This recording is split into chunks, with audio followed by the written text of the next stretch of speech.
오늘은 로마서 2장 25절, 29절을 중심으로 할례는 마음에 할지니라는 제목으로 하나님 말씀 전하겠습니다. 로마서는 예수 그리스도가 왜 복음인지, 또 예수 그리스도가 우리에게 좋은 소식이고 기쁜 소식인지를 논리적으로 설명하고 있는 그런 편지입니다. 이것을 위해서 사도 바울은 좋은 소식보다는 나쁜 소식부터 전합니다. 왜 예수 그리스도가 없으면 큰일 날 수밖에 없는지, 우리 인간이 얼마나 심각한 처지에 놓여 있는지를 먼저 전합니다. 아담 이후 모든 사람은 죄인으로 태어나서 불경건하고 불의하고, 그래서 죄를 짓고 하나님의 진노와 심판 아래 있다는 것이 바울의 설명입니다. 그래서 1장 18절에서부터 3장 20절까지의 이야기가 계속 이런 이야기입니다. 그러니까 이방인에서부터 시작해서 유대인, 또 유대인 중에서도 아주 열심히 있는 그런 사람들에 이르기까지 모든 사람들이 죄를 짓고 불의하고 불경건하고, 그래서 하나님의 진노와 심판에서 죄해될 수 있는 인간은 아무도 없다. 이것이 지금 앞에서 지금 바울이 주장하고 있는 내용입니다. 1장 18절과 32절은 이방인들이 왜 하나님의 진노와 심판을 피할 수 없는지를 말했고, 또 2장에 들어와서는 이방인들을 판단하는 유대인들도 예외가 아니다라고 하는 것을 증명하고 있습니다. 여기에 나오는 유대인은 예수를 믿지 않는 모든 종교인 또는 도덕주의자들을 가리키는 것입니다. 그러니까 교회는 다니는데, 또는 여러 가지 나는 말로는 예수를 믿는다고 하는데 실제적으로는 믿지 않는 종교인들, 그러니까 신앙인과 종교인은 다르죠. 그냥 종교 생활하는 거예요. 형식적으로. 이런 사람들을 대변해 주고 있는 사람들이라는 것입니다. 그 종교와 도덕으로는 결코 구원에 이를 수 없다는 것을 지금 바울은 말하고 있는 것입니다. 이것은 율법과 할례를 자랑하고 스스로 의인이라고 자부하는 유대인 너희들도 마찬가지라는 것입니다. 특별히 오늘 본문의 유대인은 율법과 할례를 자랑하는 그런 사람들입니다. 이 사람들은 이방 종교인이 아니라 교회 안에 있는 종교인을 말한다고 할 수 있습니다. 우리가 지난번에 봤듯이 17절에 보면 유대인이라 불리는 내가 그렇게 시작했지 않습니까? 유대인이라 불리는 내가, 다른 말로 하면 하나님을 믿는다고 하는 내가, 또 우리에게 적용한다고 하면 교회를 다닌다고 하는 내가, 그렇게도 적용할 수 있을 것입니다. 교회는 다니는데 예수를 믿지 않고 아직 종교인으로 머물러 있는 경우입니다. 주일날 교회에 와서 앉아는 있지만 그 마음에 예수 그리스도를 나의 구주로 영접하지 못한 사람들이 있을 수 있을까요? 없을까요? 네, 있을 수 있다는 것이죠. 아니, 있을 수 있는 정도가 아니라 많다. 그것이 지난 역사를 통해서 신학자들이나 목회자들이 또 성경에서 가르치고 있는 내용이라는 것입니다. 그래서 지금 이 로마에 있는 성도들에게 바울이 지금 로마서를 써서 보내지 않습니까? 그런데 이 로마에 있는 교인들은 아주 신앙생활을 열심히 하고 있는 사람들이에요. 지금 이방인들, 믿지 않는 자들에게 보내는 편지가 아니라 교회에 보내고 있는 편지라고요. 그러니까 오늘날 우리에게도 바울이 지금 하고 있는 말이라고 받아들여도 무방하다는 것입니다. 유대인들은 예수 믿지 않으면서도 자신들은 혈통적으로 유대인이니까, 아브라함의 후손이니까 하나님의 언약 백성이기 때문에 우리에게는 절대로 하나님의 진노와 심판이 있지 않다, 있을 수 없다, 그렇게 생각했던 사람들입니다. 그래서 스스로를 어떻게 생각했냐 하면 17절에서부터 20절까지 지난번에 본 것처럼 우리는 율법을 의지하고 하나님을 자랑하고 율법의 교훈을 받고 하나님의 뜻을 알고 지극히 선한 것을 분간하고 맹인의 길을 인도하고 어둠에 있는 자에 비치고 율법에는 지식과 진리의 모범을 가진 자고 어리석은 자의 교사고 어린아이의 선생이다. 그러니까 자기들이 얼마나 탁월한 사람들인지를 여기서 보면 10가지를 들어서 설명을 하고 있습니다. 아주 자기들은 율법을 가지고 있고 알고 있고 전체 내용을 알고 있고, 그래서 교사처럼 가르치는 자처럼 그렇게 뛰어난 존재라고 하는 사실들을 말을 하고 있다는 것입니다. 그런데 누가 그렇게 인정을 해주고 있는 것입니까? 여러분 20절 마지막을 보시면 어린아이의 선생이라고 누가 믿어요? 스스로 믿는 거예요. 스스로. 자기 스스로 그렇게 주장하고 있다는 것입니다.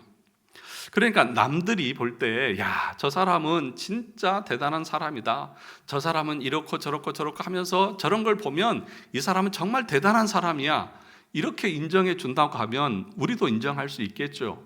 그런데 누가 그렇게 생각하는 거예요? 자기 스스로가요. 자기 스스로가 나는 이렇고 하면서 생각을 하고 있다는 것입니다. 그러니까 그들 마음 가운데 얼마나 대단한 자부심이 자리 잡고 있는지를 알 수 있는 것이죠.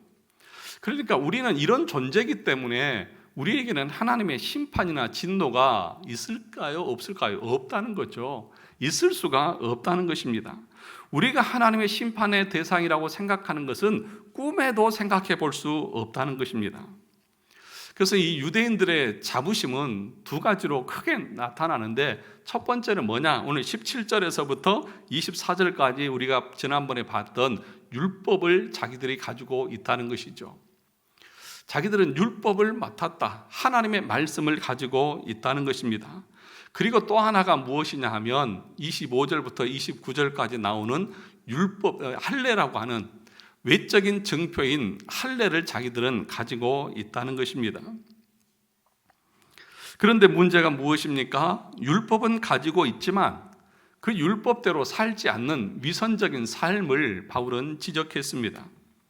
그렇게 살지 않으면서도 살아내고 있는 사람인 척 착각하고 있는 것에 대해서 바울이 지적하고 책망하고 있습니다. 그것이 21절부터 24절의 내용인 것이죠. 한마디로 말하면 무엇입니까? 겉과 속이 다르다는 것입니다. 도둑질하지 말라고 하는 내가 도둑질하고, 간음하지 말라고 하면서 간음하고, 우상은 가증히 여기면서 우상의 이방 신전에 가서 우상의 물건들을 도둑질하고 있지 않느냐? 너희들은 그렇게 크게 떠들면서 강조하면서도 너희들이 말한 대로 살지 않고 오히려 너희들은 그 죄를 짓고 있지 않느냐는 것입니다. 이들은 율법의 형식은 지켰지만 그 율법에서 가르치는 것은 하나도 지키지 않았습니다. 여러분, 하나님께서 우리에게 율법을 주신 이유가 무엇일까요? 하나님께서 우리에게 성경을 주신 목적이 무엇일까요? 그 성경을 잘 배우고 많이 알아서 그 성경을 가지고 자기의 자랑거리로 삼으라고 주셨을까요? 우리가 성경을 읽으면서 누구를 발견해야 됩니까? 예수 그리스도를 발견해야죠. 하나님의 사랑이 어떠한지를 발견해야죠. 그런데 이 사람들은 그 율법 속에서 예수 그리스도를 발견하지 못했습니다. 그래서 어떻게 했습니까? 그 율법을 그렇게 철저하게 연구하고 잘 안다고 하는 사람들이 누구를 죽였어요? 예수 그리스도를 죽였던 거예요. 그러니까 이 형식적인 종교인들은 결국에는요, 예수 그리스도를 죽이는 데까지 나아가고 그 예수 그리스도를 죽이면서까지 자기의 의를 드러내려고 하는 것이 인간의 모습이라는 것입니다. 사랑하는 성도 여러분, 우리가 성경을 읽고 배우고 설교를 듣는 이유는 예수 그리스도를 만나기 위해서인 것입니다. 그래서 말씀을 통해서 성령께서 역사해서 여러분들을 거듭나게 하기 위해서 이 설교라고 하는 이런 것을 사용하시는 것이지, 이 목사 뽐내고 목사가 설교를 얼마나 잘하느냐 이것 드러내고 자랑하기 위해서 이 자리에 서 있는 것이 절대로 아니라는 것입니다. 그런데 종교인들은 어떻게 반응을 하느냐? 자기가 성경을 많이 알고 또 자기가 뭔가 지식이 있고 또 자기가 종교적으로 열심히 있으면 그걸 가지고 어떻게 합니까? 다른 사람을 정죄하고 또 다른 사람을 판단하는 그런 도구로 사용하는 것이죠. 지금 바로 이 유대인들이 꼭 그렇게 하고 있는 거예요. 우리는 이렇게 외적으로 형식적으로 다 갖추어져 있다. 그런데 저 이방인들은 그렇지 않다라고 하면서 정죄하는 것이죠. 그런데 그들을 향해서 바울 사도는 뭐라고 말합니까? 너희도 똑같아. 왠 줄 아느냐? 너희들이 율법을 가지고 있고 율법은 알고 율법은 가르치지만 율법대로 살지는 않지 않느냐? 살지 않는다고 하면 그 율법을 가지고 있는 것이 너희에게 무엇이 유익하고 그것으로 너희들이 무슨 유익을 얻을 수 있냐는 것이죠. 단순히 율법을 알고 가지고 있는 것만으로 하나님의 그 진노와 심판을 피할 수 없다. 그러므로 너희도 별로 다르지 않다. 지금 그렇게 얘기하고 있는 것입니다. 여러분, 역사를 보면 유대인들만큼 고리대금업자가 많은 민족도 없습니다. 고리대금업은 가장 악질적인 도둑입니다. 그러니까 유대인들이 지금도 월가를 점령하고 있지만 얼마나 악독하게 돈을 버는지 모르지요. 아주 합법적인 도둑질인 것이죠. 또 하나, 간음하지 말라고 하는 이 유대인들이 간음했다라고 하는 말의 의미가 무엇입니까? 예수님 당시만 해도 유대인들은 합법적으로 아내를 여러 명 거느릴 수가 있었습니다. 그런데 같이 살고 있는 이 아내가 마음에 들지 않으면 어떻게 해서 내쫓느냐 하면 밥을 했는데 밥을 태웠다고 하는 이유만으로도 이혼을 했습니다. 여기서 밥 태운 여자들 있어요? 없어요? 여성분들 다 이혼감이세요. 다 이혼감이에요. 그러니까 그런 사소한 것 하나까지 꼬투리를 잡아서 내쫓는 거예요. 그리고 또 다른 여자를 데려오는 것입니다. 여러분, 수가성 여인의 이야기 보면 그 아내가 남편이 몇 명이었어요? 5이나 있었어요. 그러니까 그 당시에는 그렇게 합법적으로 간음을 한 것이죠. 그러니까 내쫓고 다른 여자를 데려오는 것입니다. 그러니까 마태복음 5장에 보면 이렇게 말했습니다. 모세의 율법에 말하면 아내를 버리려거든 이혼 증서를 줄 것이라고 했지 않습니까? 이혼 증서 써서 내보내놓으면 되지 않습니까? 라고 말하죠. 이 말이 이혼할 때 증서만 써주면 얼마든지 이혼해도 된다, 그런 합법적인 것을 말하는 것일까요? 아니에요. 이 남자들이 아주 못되게 그냥 아내들을 밥 태웠다는 이유로 쫓아버리고 그러면 그 여자가 합법적으로 어떻게 재혼을 할 수 있겠느냐는 것이죠. 그러니까 이 여자가 불결한 여자가 아니고 그 다른 악한 것이 없이 정당하게 이혼했으면 다른 남자에게 시집이라도 갈 수 있지 않습니까? 그런 측면에서 말한 것이지 증서 써줘서 얼마든지 이혼해도 된다, 그 얘기가 아니라는 것이죠. 그런데 이 유대인들은 그 말씀의 조문을 악용해서 봐라, 증서만 써주면 되지 않느냐, 그래서 그렇게 해서 그냥 내쫓고 그래서 또 다른 여자를 데려오고 하는 이런 간음죄를 합법적으로 저질렀다는 것입니다. 그래서 마태복음 5장 32절에 보면 나는 너희에게 이르노니 누구든지 음행한 이유 없이 아내를 버리면 이는 그로 간음하게 하며 또 누구든지 버림받은 여자에게 장가드는 자도 간음하는 것이다. 음행해서 불륜을 저질러서 합법적으로 그렇게 이혼을 당하지 않는 이상은 이혼하지 말라는 것이죠. 그렇지 않습니까? 그런데 이 사람들은 그런 거 외에도 그냥 자기 마음에 안 들면 그렇게 했던 것이죠. 그러니까 지금 바울이 봐라, 너희들 간음하지 말라, 성경에 있는 것 알고 그렇게 떠들면서 너희들은 실제적으로 보면 이유 없이 여자를 내쫓고 아무 여자다 데려와서 결혼해서 살면서 합법적으로 간음한 행위를 하지 않았느냐는 것입니다. 이 사람들이 어떤 도둑질, 어떻게 간음을 했는지, 어떤 우상 숭배를 했는지는 정확하게 나와 있지 않습니다. 그런데 또 이 사람들은 어떤 생각을 가지고 있었냐 하면 이방 신전에 가서 우상의 제물을 아무리 도둑질해도 그것은 도둑질이라고 생각하지 않았습니다. 합당하게 얘기했습니다. 왜냐하면 이방 신전이니까, 이방인이니까. 그래서 그 이방 신전에서 그 신전에서 사용하는 물건을 도둑질해가지고 어떻게 했냐면 다시 이방인에게 되팔았습니다. 꼭 먹고 알 먹고죠. 그러니까 겉으로는 우상을 가증히 여기면서 오히려 이방인들이 우상을 더 섬기도록 부추기는 역할들을 했다는 것이죠. 그러니까 이것이 유대인들의 삶의 형식이었다는 것이죠. 그러니까 겉으로 보면 참 종교인 같아요. 겉으로 보면 참 바른 것 같아요. 말은 바르게 하죠. 그런데 그들의 삶의 모습을 보니까 전혀 아니었다는 것이죠. 그것을 지금 바울은 신랄하게 지적하고 책망하고 있는 거예요. 그러니까 보세요. 지금 바울이 우리 인간의 죄에 대해서 말하면서 이방인부터 시작해서 겉에 행위적으로 들어지는 그 죄뿐만 아니라 그 내면 속에서 벌어지는 그 죄까지 아주 깊숙하게 찔러 들어가고 있다는 것을 우리는 볼 수 있다는 거예요. 그래서 여러분, 설교라고 하는 것이 무엇이냐 하면요, 이 목사가 해야 될 일은 뭐냐 하면 여러분의 내면 속에 깊이 자리 잡고 있는 그 죄까지 다 들추어내 가지고 여러분들이 얼마나 큰 죄인지, 우리 스스로가 얼마나 악한지, 하나님이 우리를 보실 때에 어떻게 보시는지에 대해서 드러내주고 알려주는 역할을 하는 것이 설교자의 역할인 거예요. 아무도 아멘을 안 하시네. 이 아멘을 하셔야 되거든요. 여기서부터 우리의 구원이 시작되기 때문에 그런 거예요, 여러분.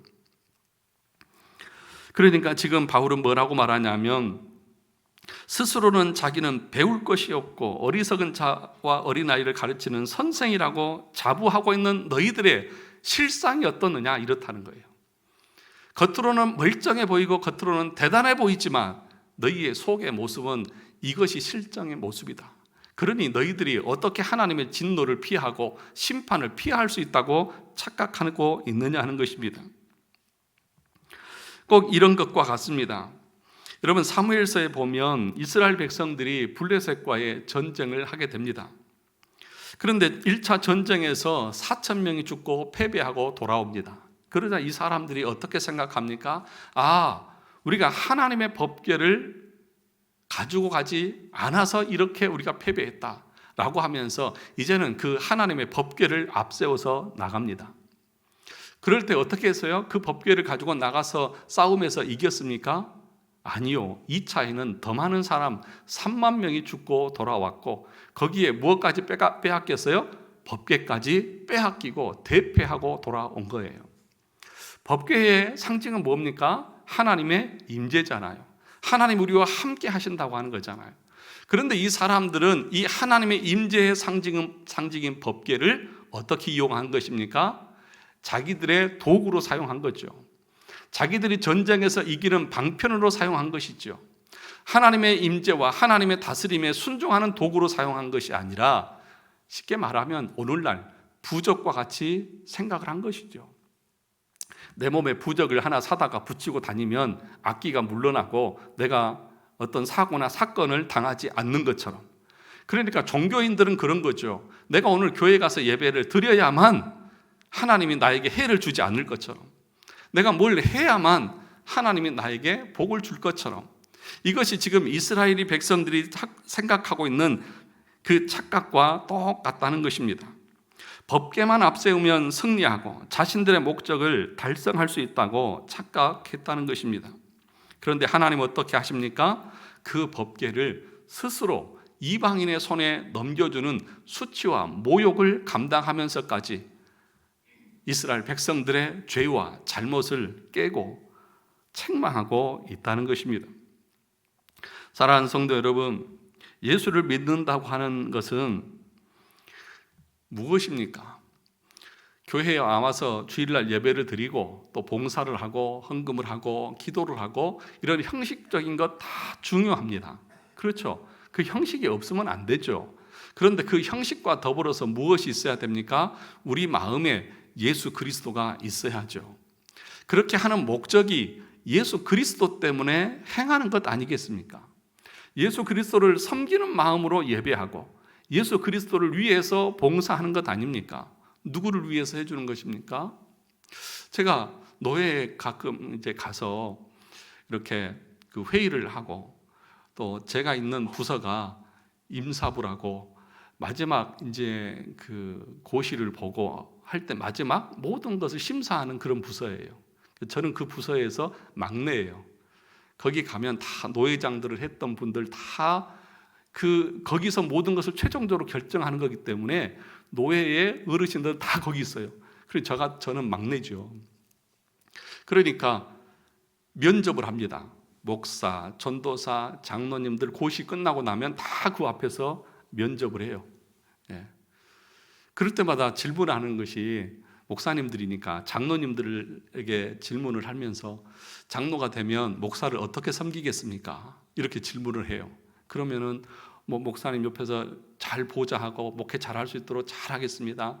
또 어떤 분들은 우리 목사님은 참 인격적으로 좋으신 분이어서 특별히 저는 걱정이 없습니다. 이런 분도 있더라고요. 그래서 속으로 제가 한마디 하고 싶었어요. 근데 다 어른들이시기 때문에 막내가 깝친다고 할까봐 가만히 침묵하고 있었지만, 여러분, 왜 여러분들이 목사에게 순종해야 됩니까? 제가 인격적으로 발라서요? 아니면 여러분들에게 잘해드려서요? 아니면 제가 흠이 없어서요? 여러분, 그 사람이 흠이 없고 착하고 도덕적 윤리적이어서 그렇다고 하면 그 사람 언젠가는 변합니다. 왜요? 제가 실수 안 할까요? 제가 완벽한 인간입니까? 아니잖아요. 근거가 잘못되어졌잖아요. 사람은 변하고 잘못할 수 있고 실수할 수 있고 넘어질 수 있어요. 그러면 그때 꼬투리 잡아가지고 칠 거예요? 그것의 근거가 아니죠. 디모데전서 5장 17절에 보면 뭐라고 했습니까? 잘 다스리는 장로를 배나 존경할 자로 알되 가르침에 수고하는 자를 뭐 할지니라? 더 할지니라. 그러니까 장로들을 존경하고 이렇게 따르고 해야죠. 그런데 누구를 더하라고요? 말씀에 수고한 자를 더하라. 다시 말하면 하나님의 말씀을 맡아서 그 말씀을 가르치는 자이기 때문에 순종하는 것이지 그 사람의 인격이 고상해서가 아니에요. 착각하면 안 된다고요. 제가 그 얘기를 하고 싶었어요. 여러분은 내가 순종하는 이유가 하나님 때문이지 저 목사 때문 아니라고. 그렇지 않습니까? 그런데 지금 이스라엘 백성들도 똑같은 거예요. 하나님의 말씀을 가지고 그 말씀에 순종하는 것이 아니라 그 말씀을 도구로 사용하고 있는 잘못과 우를 범하고 있다는 것입니다. 그러니까 무엇입니까? 우리 마음이 말씀을 통해서 가난하게 되어져야죠. 우리 마음이 그 말씀 앞에서 애통할 수 있어야죠. 우리 마음이 의에 줄이고 목마를 수 있어야죠. 그것이 하나님께서 우리에게 율법을 주신 목적이지 않습니까? 그러니까 그 말씀 속에서 그리스도를 발견하지 못하고 그 말씀 속에서 내가 죄 있는 것을 깨닫지 못하고 애통하지 못하고 자기의 자랑거리로 삼고 자기의 의를 주장하고 증거하는 용도로 성경을 사용하고 있고 내 신앙을 사용하고 있다고 하면 그것은 성경과는 아무 상관없는 나만의 착각일 수 있다. 지금 바울이 책망하고 있는 내용이 똑같은 거예요. 그래, 너희들 다 잘하고 있어. 종교적으로는 잘하고 있어. 그런데 너희 마음에 그리스도도 없고 너희 마음에 하나님의 말씀에 순종하는 삶도 없지 않느냐? 그렇다고 하면 하나님이 어떻게 너희들에게 심판하지 않고 진노하지 않겠느냐는 것입니다. 그러면 그 율법을 가지고 있는 것이 아무 유익이 없다고 책망을 했으면 잘못했습니다라고 해야 되는데 그 다음에 또 들고 나오는 것이 뭔 줄 아십니까? 그것이 곧 25절의 말씀입니다. 25절 같이 읽어볼까요? 다 같이 읽어보겠습니다. 시작. 내가 율법을 행하면 할례가 유익하나 만일 율법을 범하면 내 할례는 무할례가 되느니라. 왜 바울이 이 얘기를 하고 있을까요? 그 사람들의 마음속에 우리는 할례 받은 하나님의 언약 백성입니다. 내 몸에는 할례의 흔적이 있습니다. 그러므로 나는 구원받은 건 맞습니다. 구원 백성 맞습니다. 이렇게 스스로 주장하는 거예요. 그러니까 바울이 뭐라고 말하는 거예요? 내가 율법을 행하면 할례가 유익하지만 만일 율법을 범하면 내 할례는 뭐 하라고요? 무할례다. 그러니까 율법을 가지고만 있어서 되는 것이 아니라 율법을 지키는 것이 곧 할례를 행하는 것과 같다. 지금 그렇게 말하는 것입니다. 이 유대인들이 할례를 얼마나 중요하게 여겼느냐 하면요, 그 할례라고 하는 것은 언약의 증표였습니다. 하나님의 백성이라고 하는 증표였습니다. 그러니까 이방인과 유대인을 구별하는 그 가장 중요한 표정 중에 하나가 뭐예요? 너 할례 받았느냐 안 받았느냐예요. 그러니까 여러분 구약 성경에 보면 할례를 받고 안 받고가 중요하잖아요. 그래서 할례를 받지 않는 백성들하고는 어떻게 해요? 밥도 같이 안 먹어요. 이방인들 개 취급하고 지옥의 땔감들하고 우리가 왜 밥을 먹냐? 그 정도로 이 할례 받은 것이 그들에게 있어서는 아주 중요한 긍지였고 자랑거리였다는 거죠. 그래서 아브라함 이후에 모든 유대인들은 어떻게 해요? 며칠 만에 며칠 만에 할례를 받아요? 8일 만에 할례를 다 받아요. 8일 만에 다 할례를 받아요. 자, 창세기 17장을 가서 볼까요? 창세기 17장 같이 한번 보겠습니다.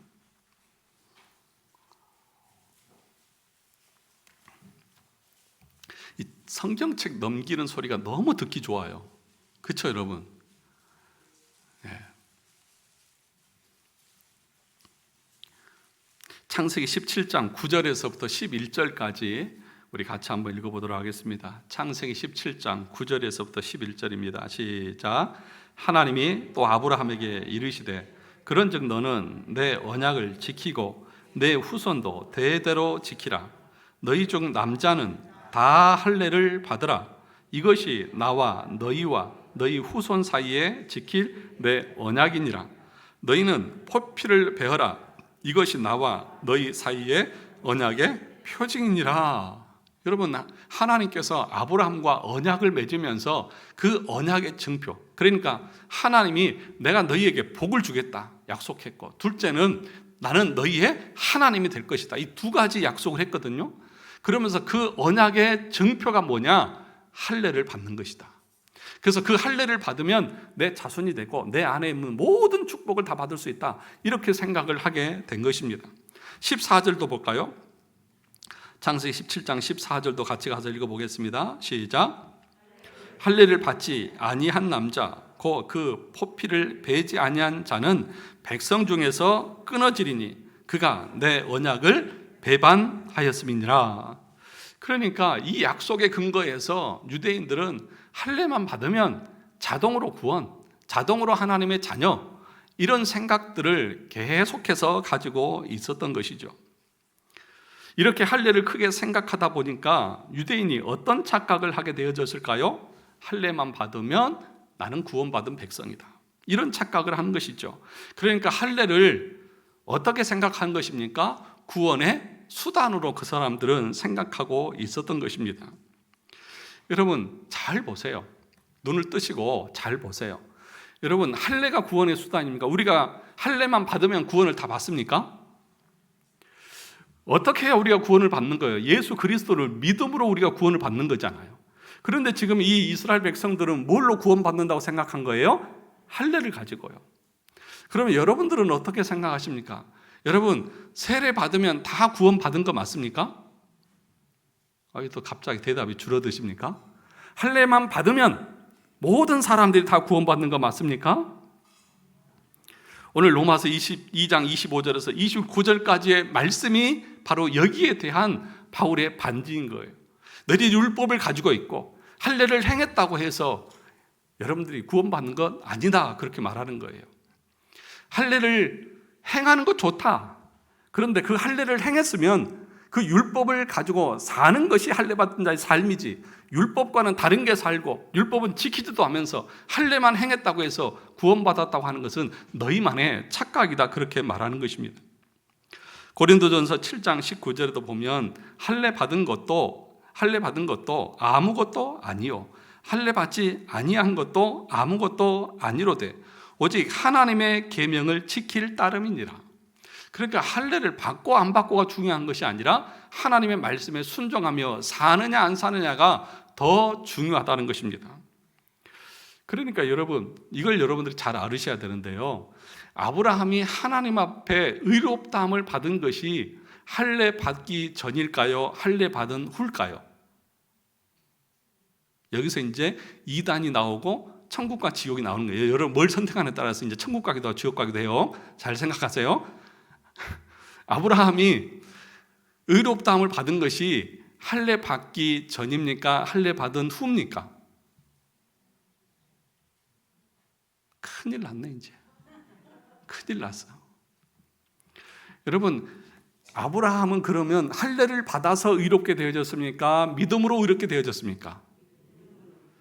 그 대답을 해보세요. 그러면 아브라함이 할례 받고 의롭게 되어졌어요? 할례 받기 전에 의롭게 되어졌어요? 그렇죠? 그러면 할례는 뭐예요? 이 믿음에 대한 증거잖아요. 그렇죠? 할례가 믿음을 증거하는 것이 아니라 믿는다고 하는 것을 증거하는 것이 할례잖아요. 다시 말하면 내가 예수 그리스도를 믿는다라고 말할 때는 무엇으로 우리가 증거하느냐? 내가 그 말씀에 순종하는 것으로 증거된다고요. 그러니까 창세기 15장에서 아브라함은 믿음으로 의롭다함을 받아요. 그리고 17장에 와서 그 믿음에 대한 증거로 하나님께서 할례를 주시는 거예요. 그러니까 여러분, 세례를 받는다고 해서 무조건 우리가 구원받는 것이 아니요, 세례 받기 전에 무엇이 있어야 되는 거예요? 믿음으로 의롭게 되어지는 것이 있어야 되는 것이죠. 그래서 여러분, 이스라엘 백성들이, 특별히 유대인들이 이 세례 요한이 요단강에서 세례를 받을 때 마태복음 3장에 보면 그들이 세례를 받으러 나오는 것을 보게 됩니다. 그들을 향해서 이 세례 요한이 뭐라고 말합니까? 이 독사의 자식들아, 누가 너희에게 임할 진노를 피하라느냐? 회개에 합당한 열매를 맺고 속으로 아브라함이 우리의 조상이라고 말하지 말라, 그렇게 얘기합니다. 그러니까 세례 받기 전에 뭐가 있어야 돼요? 회개에 합당한 열매가 있어야 한다는 거죠. 그 회개에 합당한 열매가 뭐예요? 내가 죄인이라고 하는, 내가 가난한 자고 내가 애통한 자고 그리스도의 복음이 아니고는 구원받을 길이 전혀 없다고 하는 그 애통함들이 우리 가운데 하나님 앞에 성령을 통해서 진실되게 고백할 수 있어야 한다는 거죠. 그러니까 교회에서 세례를 주기 전에 뭐 합니까? 세례 교육을 시키잖아요. 그래서 거기서 믿음의 증거를, 확증을 받고 세례를 주잖아요. 그런데 오늘날은 저도 그렇지만 이게 확인이 안 돼요. 잠깐 그냥 하고 나서 이 사람이 진짜 회심했고 거듭난 사람인지 아닌지를 알 수가 없어요. 그러면서 그 세례를 주는 것입니다. 그러니까 쉽게 말하면 뭐예요? 유대인으로 태어났다고 참 유대인이 아니고, 육체를 할례 받았다고 해서 참 할례가 아니라 오히려 마음의 참된 변화를 받은 사람이 참 유대인이고 참 할례자라는 거예요. 그러니까 마음의 변화는 없이, 마음의 거듭남은 없이 형식적으로만 그렇게 신앙생활하는 것은 아무 의미가 없다는 것입니다. 사랑하는 성도 여러분, 우리에게 필요한 것은 종교가 아니라 예수 그리스도이십니다. 하나님의 심판은 어떤 종교도 피해가지 못합니다. 하나님의 심판은 오직 예수 그리스도의 보혈의 은혜만이 우리를 심판에서 벗어나게 하는 것입니다. 종교가 사람을 의롭게 하는 것이 아니라 예수 그리스도를 믿어야 의롭게 된다는 것입니다. 성령으로 세례를 받고 예수를 믿어야 말씀대로 살 수 있는 능력이 우리 가운데 있는 것입니다. 예수 그리스도 외에는 길이 없고 소망이 없고 능력도 없다는 사실들을 우리가 믿어야 한다는 것입니다. 그런데 이 유대인들은 그 사실을 믿지 않고, 나는 율법을 가지고 있고 한 손에는 율법, 한쪽에는 할례를 받았으니까, 나는 양손에 모든 걸 다 쥐고 있으니까 나는 구원받은 하나님의 백성이 맞다, 그래서 나는 자동으로 구원받는다, 그런 착각 속에 있었다는 것입니다. 이것이 바로 형식주의고, 그 형식주의로는 절대로 구원을 받을 수 없다는 것이 지금 바울이 논증하고 있는 내용이라는 것입니다. 그러므로 사랑하는 성도 여러분, 우리의 신앙 경력이나 우리의 그 어떤 세상적인 것들을 내세우거나 자랑하지 마시기 바랍니다. 중요한 것은 내가 세례를 언제 받았고 내가 직분이 무엇이냐가 중요한 것이 아니라, 내 삶에서 그리스도를 증거하고 드러내는 그 할례 받은 자다운, 세례 받은 자다운, 직분자다운 그런 삶이 내 모든 삶을 통해서 증거되고 증명되어지고 있느냐는 것입니다. 여러분, 그래서 다시 한번 볼까요? 마태복음 3장 7절과 10절을 가서 한번 보겠습니다. 마태복음 3장입니다.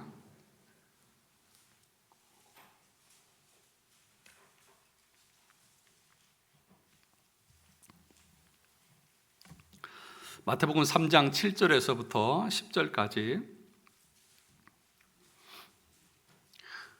마태복음 3장 7절에서 10절입니다. 같이 읽어보겠습니다. 시작. 요한이 많은 바리새인들과 사두개인들이 세례 베푸는 대로 오는 것을 보고 이르되, 독사의 자식들아, 누가 너희를 가르쳐 임박한 진노를 피하라더냐? 그러므로 회개에 합당한 열매를 맺고 속으로 아브라함이 우리 조상이라고 생각하지 말라. 내가 너희에게 이르노니 하나님이 능히 이 돌들로도 아브라함의 자손이 되게 하시리라. 이미 도끼가 나무 뿌리에 놓였으니 좋은 열매를 맺지 아니하는 나무마다 찍혀 불에 던져지리라. 여러분, 이 말씀을 여러분들은 어떻게 받아들이고 해석을 하십니까? 바리새인, 사두개인, 누구보다도 종교적으로 뛰어난 사람들입니다. 그렇죠? 누구보다도 성경을 많이 알고 또 이 사람들은 유대인들을 가르치는 선생들입니다. 누구보다도 잘 아는 종교인들이에요.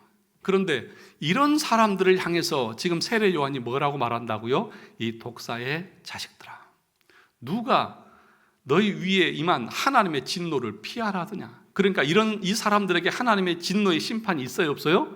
있다는 거잖아요. 그런데 이 사람들은 속으로 어떻게 생각했습니까? 본문에 보면 속으로 우리의 조상이 누구라고? 아브라함의 조상이다, 언약 백성이다, 할례 받은 백성이다, 그러니 우리는 구원받는 것 당연하다라고 생각하는 것을 세례 요한이 알아요, 몰라요? 알고 있죠. 이 당시에 유대인들은 다 그렇게 생각하고 착각하고 살았으니까. 그런데 세례 요한이 뭐라고 말합니까?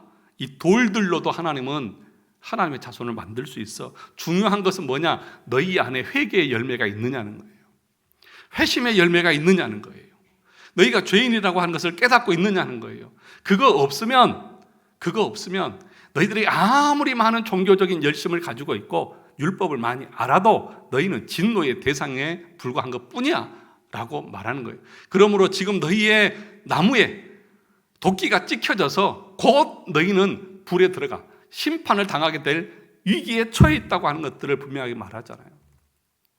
사랑하는 성도 여러분, 저와 여러분들은 마지막 진노의 심판 아래 있는 존재라는 사실들을 우리가 기억을 해야 돼요. 그것이 여러분들에게 유익합니다. 유대인들처럼 나는 몇 대 가문에서 예수를 믿었고 나는 어려서부터 교회를 다녔고 라고 아무리 여러분들이 내세워도 여러분 마음 가운데 하나님이 보실 때에 회개에 합당한 열매가 없다고 하면 그것은 바울이 지금 유대인들에게 그건 너만의 착각이라고 말하는 것처럼 그것은 우리만의 착각일 수 있다는 것입니다. 속으로 아무리 생각해도 그렇잖아요. 내가 아무리 속으로 그렇게 믿어도 사실이 그게 아니면 하나님이 그렇게 보시지 않으면 내가 그렇게 믿는 것이 무슨 의미가 있느냐고요. 객관적인 사실과 근거에 의해서 우리의 믿음이 세워져야 할 것 아닙니까? 이 말씀의 근거에서 세워져야 할 것 아닙니까? 사랑하는 성도 여러분, 이런 사람들을 향해서 어떤 사람이 이런 비유를 들었습니다. 시멘트 포대를 낙하산 대신에 어깨에 걸치고 비행기에서 떨어내리려고 하는 사람과 같다. 여러분, 저기 아파트 10층 옥상에 올라가셔서 시멘트 포대를 머리 위에다 들고 뛰어내려 보십시오. 그러면 어떻게 될까요? 좋은 낙하산처럼 유영을 하면서 아주 착하고 안착을 할 수 있을까요? 바로 떨어져 죽을 것입니다.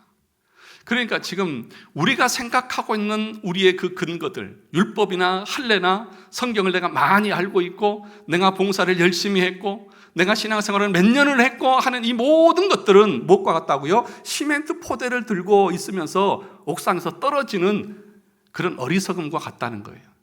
그것이 우리의 구원의 근거가 되어져서는 안 된다는 것을 지금 바울이 가르치고 있습니다. 그래서 뭐라고 말합니까? 청교도들은 뭐라고 말하냐면 우리는 용서받은 죄인이다. 그래서 우리는 평생토록 회개하면서 살아가야 할 존재들이다. 이것이 거듭나고 구원받은 하나님의 백성의 심령의 상태다. 그런데 어느 순간 우리 마음에 뭐가 들어옵니까? 나 정도는 괜찮아.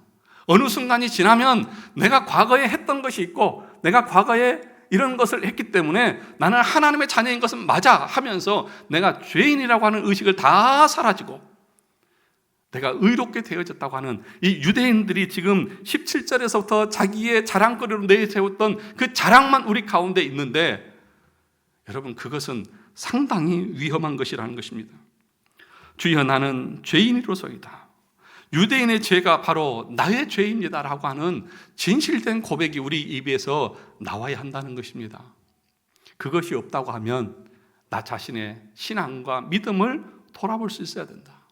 그런데 저는 여러분들을 볼 때에 그래도 주일날 나오고 열심히 신앙생활하고 성경도 보고 기도도 하시는 여러분들은 이런 유대인이 아니라고 저는 생각을 하고 싶습니다. 그렇죠? 여러분들의 믿음이 있으니까 이 자리에 나와서 예배 드리고 그런 거 아닙니까? 이 긴 설교를 앉아서 끄떡도 안 하고 여러분 집중해서 듣는 것 아니겠습니까? 저는 그렇게 믿고 싶어요. 저는 그러리라고 믿습니다. 그런데 혹시라도 아직까지 그것을 모르고 유대인들처럼 아직까지 예수 그리스도가 마음에 없고 자기 삶에 회개의 열매가 없이 그냥 종교적인 그런 것 가지고 내가 직분이 무엇이고 세례를 받았고 그런 것 가지고 내 구원의 확신을 가지려고 하는 사람이 있을까 봐 지금 이 말씀을 드리는 거예요. 사랑하는 성도 여러분, 그러므로 뭐라고 말합니까? 할례는 어디에 하라고요? 마음에 할지니. 이면적 유대인, 겉모습의 유대인이 아니라 우리 내면이 성령으로 말미암아서 회심하고 거듭난 심령이 참된 유대인이고 참된 그리스도인이고 구원받은 참된 백성이다 라고 말씀하고 있는 것입니다. 성령을 통해서 여러분의 심령들이 거듭나셨습니까? 그 성령이 여러분들의 삶에 있어서 여러분의 죄악들을 책망하고 지적할 때에 여러분의 마음에 애통함이 있습니까? 내가 죄악을 끊고 말씀대로 순종하려고 하는데 그러지 못한 것 때문에 애통하는 삶이 있습니까? 그런 삶으로 애통하면서 날마다 회개하면서 하나님 앞에 엎드리고 나아가는 그 사람이 바로 구원받은 하나님의 백성입니다. 우리는 이 땅에서 다 100% 순종할 수 없어요. 때로는 우리는 위선적인 삶을 살아요. 말씀대로 다 할 수 없습니다. 그럼에도 불구하고 엎드려서 하나님의 은혜를 구하며 하나님, 내가 오늘 10개를 어겼다고 하면 내일은 그래도 하나는 더 순종할 수 있는 힘을 달라고 기도하면서 가는 사람이 구원받은 하나님의 백성입니다. 이런 모습으로 날마다 믿음을 가지고 하나님을 향하여 나아가는 하나님의 백성들이 다 되시기를 주님의 이름으로 축원합니다.